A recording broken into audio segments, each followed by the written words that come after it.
మనం 4 బ్రేకింగ్ వార్తల్ని one by one along with visuals మీకు చూపిస్తున్నాం. సో వాటిలో మొదటిది నిధులపై సీఎం రేవంత్ రెడ్డికి కిషన్ రెడ్డి విసిరిన సవాల్ మనకు మొదటిగా కనిపిస్తోంది. సెకండ్ బ్రేకింగ్ ల్యాండ్ టైటిలింగ్ విషయంలో ఇరకాటంలో టీడీపీ పడినట్లుగా ఉంది. ఇక థర్డ్ బ్రేకింగ్ 4% రిజర్వేషన్లు మైనార్టీలకు ఉండి తీరాల్సిందే అంటున్నారు జగన్. ఇక ఫోర్త్ బ్రేకింగ్ బీజేపీ కాంగ్రెస్ మధ్య ఒప్పందం జరిగిందని బీఆర్ఎస్ ఆరోపణలు. ఇవి సమయానుకున్న 4 బ్రేకింగ్ వార్తల హెడ్లైన్స్. అయితే ఇప్పుడు మనం డీటెయిల్స్ లోకి వెళ్దాం. సో మొదటి బ్రేకింగ్ వార్త, నిధులపై సీఎం రేవంత్ రెడ్డికి కిషన్ రెడ్డి సవాల్ విసరడం. గత 10 ఏళ్లలో 9 లక్షల కోట్ల నిధులు ఇచ్చామంటున్నారు కిషన్ రెడ్డి.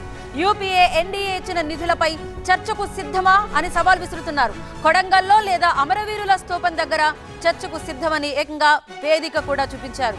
ఇక సెకండ్ బ్రేకింగ్, ల్యాండ్ టైటిలింగ్ విషయంలో ఇరకాటంలో పడింది టీడీపీ. ఆధారాలతో సహా వైసీపీ నేతలు ఫిర్యాదు చేశారు.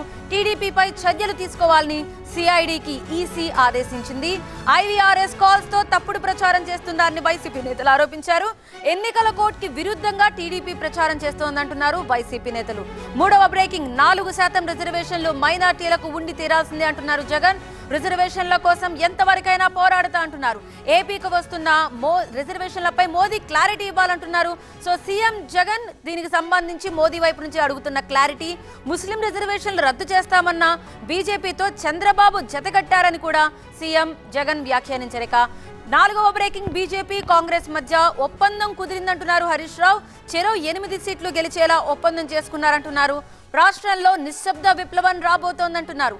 హైదరాబాద్ ను ఉమ్మడి రాజధానిగా చేయాలని కుట్రలు చేస్తున్నారన్నారు హరీష్ రావు. ఇవి ఈ సమయానుకున్న 4 బిగ్ బ్రేకింగ్ న్యూస్.